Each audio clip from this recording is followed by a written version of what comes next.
Bonsoir à vous, mes chers élèves. J'espère que tout va bien. Alors, dans cette capsule, nous allons aborder une paragraphe qui traite les fonctions réciproques. C'est-à-dire, parmi les questions que vous aurez à traiter dans l'étude des fonctions, on peut vous demander de déterminer la fonction réciproque d'une fonction sur un intervalle. Alors, je vais bien sûr vous donner un rappel de cours et nous allons traiter quelques questions, ou plutôt quelques applications, pour pouvoir bien sûr répondre à traiter des questions de ce genre. Bien sûr, je vous renvoie sur votre chaîne Fardari Channel pour voir les capsules vraiment qui traitent l'étude d'une fonction, bien sûr, chose qui va vous permettre déjà de pratiquer, de s'exercer sur des exercices d'application et de découvrir d'autres exercices.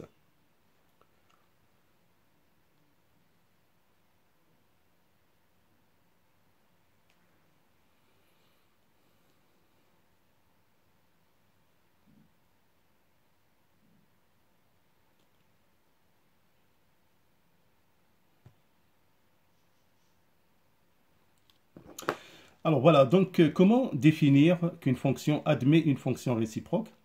Alors pour cela, il faut bien évidemment suivre vraiment l'analyse suivante.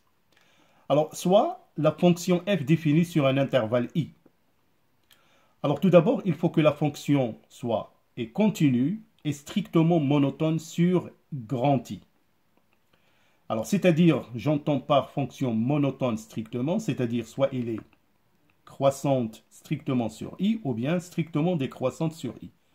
D'où l'utilité bien évidemment du tableau de variation quand on va étudier les fonctions.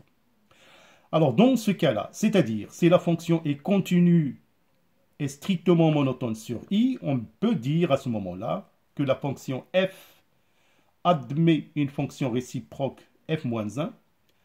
Dans le domaine de définition df-1, c'est f de i. Bien sûr, pour déterminer f-1 de x, on va tout simplement résoudre l'équivalent suivant. f-1 de x égale à y équivaut à x égale f de y.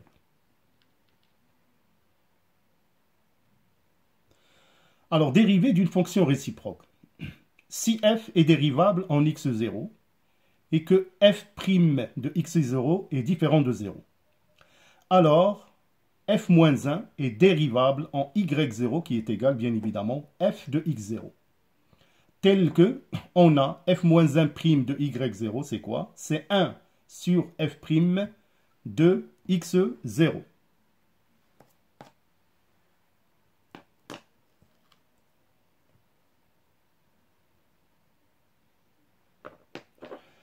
Alors, si f est dérivable sur i, il ne s'annule pas sur grand I. Alors, f-1 est dérivable sur f de i. Et dans ce cas-là, f-1 de x, c'est quoi? C'est 1 sur f', f-1 de x. Alors, bien sûr, notez que f rend f-1 de x, c'est x.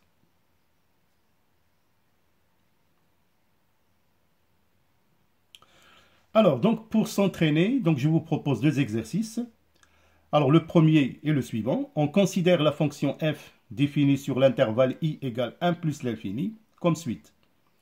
F de x est égal à x plus 1 sur racine carrée de x. Donc, on va résoudre deux questions.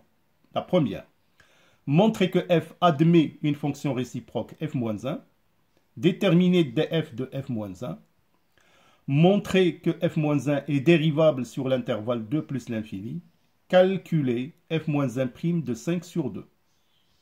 Donc voilà le premier exercice.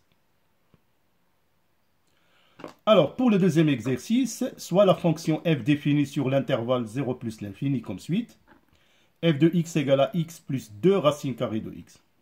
Première question. Montrer que f admet une fonction réciproque sur l'intervalle 0 plus l'infini. Déterminer f' de x sur 0 plus l'infini. Question 3. Résoudre l'équation f de x égale à 3 et f de x égale à 8. Question 4. Montrer que f-1 est dérivable en x0 égale à 3 et x0 est égal à 8. Calculer f'-1 de 3, f'-1 de 8. Alors, question 5. Déterminer pour tout x appartenant à l'intervalle 0 plus l'infini f-1 de x. Question 6. Montrer que f-1 est dérivable sur l'intervalle 0 plus l'infini. Calculer f-1' de x pour tout x appartenant à l'intervalle 0 plus l'infini.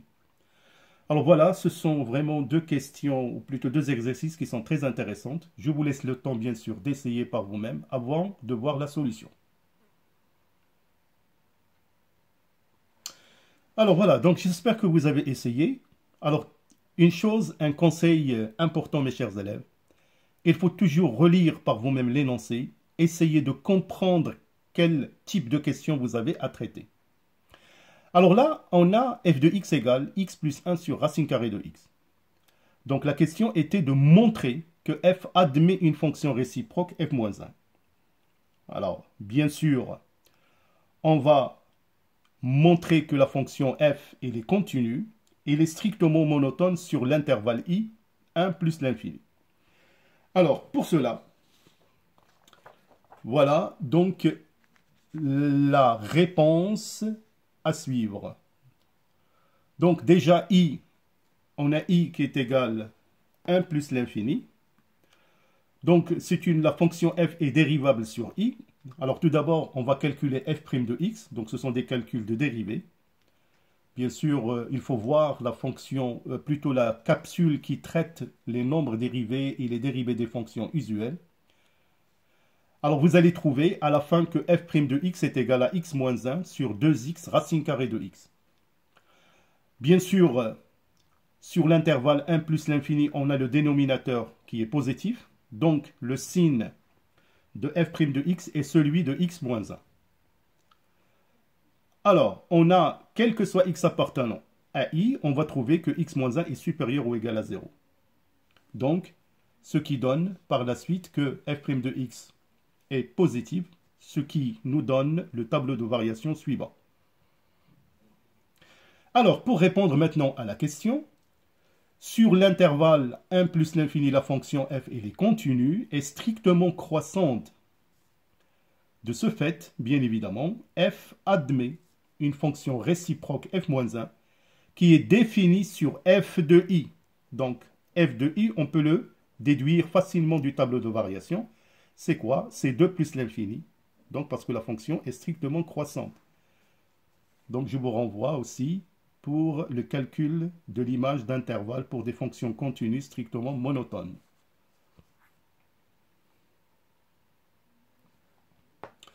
Alors, pour la deuxième question, montrer que f-1 est dérivable sur l'intervalle 2 plus l'infini et calculer f-1' de 5 demi. Bien sûr, là, on va utiliser que vraiment la définition.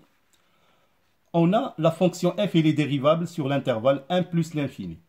Et pour tout x appartenant à 1 plus l'infini, on a f' de x est strictement positif. Ce qui fait que f' de x est différent de 0. D'où, bien évidemment, f-1 est dérivable sur l'intervalle 2 plus l'infini. Alors, pour calculer f-1' de 5 demi, on va appliquer la relation. Donc, f-1' de 5 demi, c'est 1 sur f' de f-1 de 5 demi. Alors, on va déterminer dans un premier temps f-1 de 5 demi. Donc, on pose bêta égale f-1 de 5 demi. Alors, bien sûr, bêta appartenant à l'intervalle 1 plus l'infini, tel que f de bêta égale à 5 demi. Donc, f de bêta est égal à 5 demi, équivaut à racine carrée de bêta plus 1 sur racine carrée de bêta est égal à 5 demi. On fait notre calcul et on pose t est égal à racine carrée de bêta. Et bien évidemment, on a une équation du second degré, dont delta est égal à 9, qui a deux solutions. Donc la solution T2 n'appartient pas à I, donc on va se contenter de T1. Donc T1 est égal à 2, ce qui fait égal à racine carrée de bêta, donc bêta est égal à 4.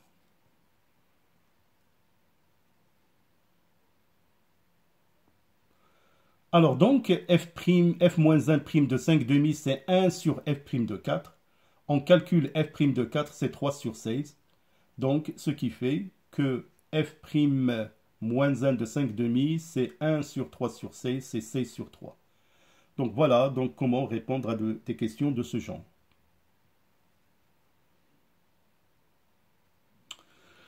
Alors voilà donc pour l'exercice 2, on a f de x égale à x plus 2 racine carrée de x. La première question montrait que f admet une fonction réciproque sur l'intervalle 0 plus l'infini. Alors bien sûr, on va procéder de la même manière. Donc voilà. Donc d c'est 0 plus l'infini, montrant que f admet une fonction réciproque f moins 1. Alors tout d'abord, la fonction x a pour image 2 racines carrées de x et x a pour image x sont deux fonctions continues strictement croissantes sur 0 plus l'infini. Donc on peut dire que la fonction f est continue strictement croissante sur 0 plus l'infini. De ce fait, la fonction f admet une fonction réciproque définie sur l'intervalle f de 0 plus l'infini, qu'on peut calculer facilement. Comme la fonction strictement croissante, c'est l'intervalle f de 0 et limite quand x tend vers plus l'infini de f de x, qui est égal à 0 plus l'infini. Donc, le domaine de définition de f-1, c'est 0 plus l'infini. Alors, pour déterminer f' de x sur 0 plus l'infini, on va calculer la dérivée. Alors, on trouve que f' de x est égal à 1 sur racine carrée de x. Alors, pour la question 3, résoudre l'équation f de x égale à 3 et f de x égale à 8. Alors voilà, pour f de x égale à 3. Donc, on remplace f de x par sa valeur. Et on va trouver, bien sûr, si vous suivez le raisonnement, vous allez trouver que x est égal à 1. Alors, pour l'équation f de x égale à 8, on va procéder aussi de la même manière. Donc, vous allez trouver que x est égal à 4.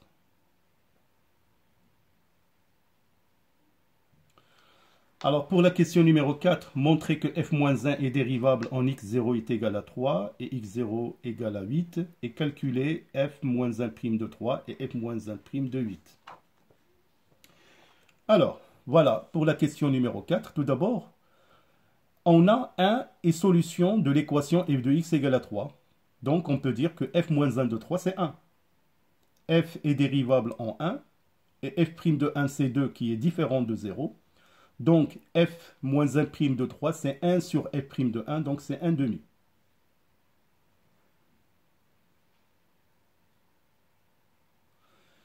Alors, bien sûr, de la même manière, montrons que f-1 est dérivable en x0 est égal à 8. Alors, nous avons déjà 4 solutions de l'équation f de x égale à 8. Donc, f-1 de 8, c'est 4. F est dérivable en 4, on a f' de 4, c'est 3 demi. On a f' de 4 est différent de 0.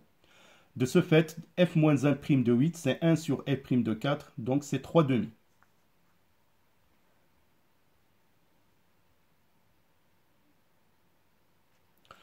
Alors, pour la question numéro 5, déterminer pour x appartenant à l'intervalle 0 plus l'infini, f-1 ix. Voilà, c'est très intéressant comme question. Alors là, on va déterminer f-1 de x pour x appartenant à l'intervalle 0 plus l'infini. Donc j'utilise la règle y égale f-1 de x est équivalent à f de y égale à x. Je remplace et je résous une équation. Donc vous n'avez qu'à suivre donc, le mode de raisonnement.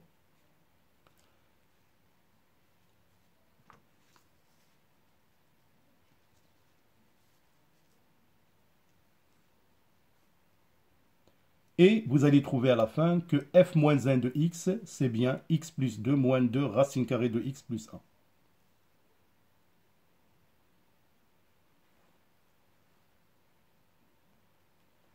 Alors pour la question 6, montrez que f-1 est dérivable sur 0 plus l'infini.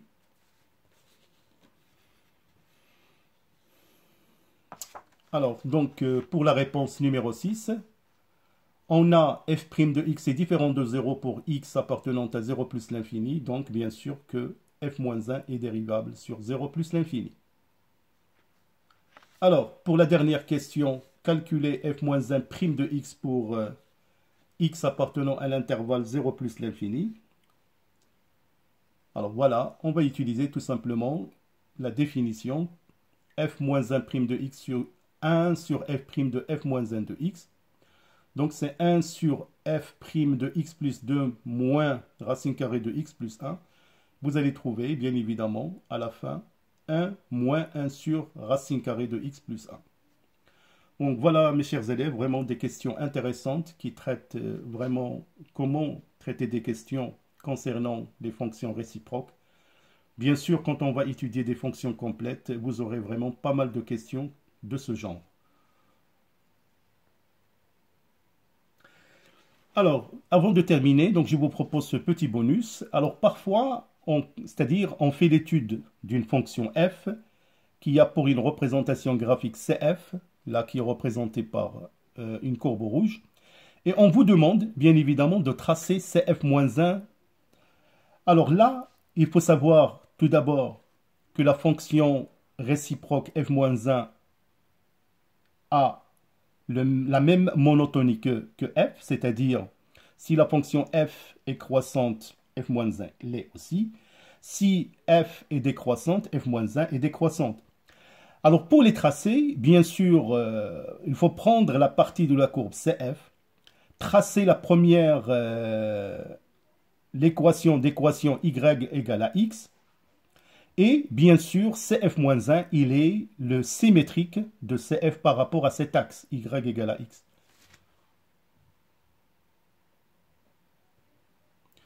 Donc voilà, CF-1, comme vous pouvez le remarquer, donc il est symétrique par rapport à CF, par rapport à l'axe d'équation y égale à x.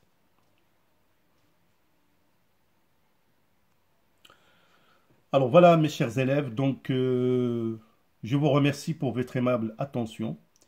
Vos commentaires, comme je vous ai dit, sont toujours les bienvenus si vous avez des suggestions ou bien des remarques. Pour plus d'exercices et d'examens concernant les maths, bien sûr, je vais vous proposer l'étude de fonctions complètes depuis le domaine de définition jusqu'au tracé de la courbe. C'est vraiment la seule bonne manière de maîtriser l'étude d'une fonction. Alors, voilà, donc n'oubliez pas votre pack de l'excellence. Vous avez un numéro qui vous sera pour vous vraiment un grand appui, un grand ami pour décrocher un bac que vous méritez. Alors, pour d'autres capsules dans la partie mathématiques, je vais vous proposer bien sûr d'autres capsules du programme. D'ici là, portez-vous bien. À bientôt.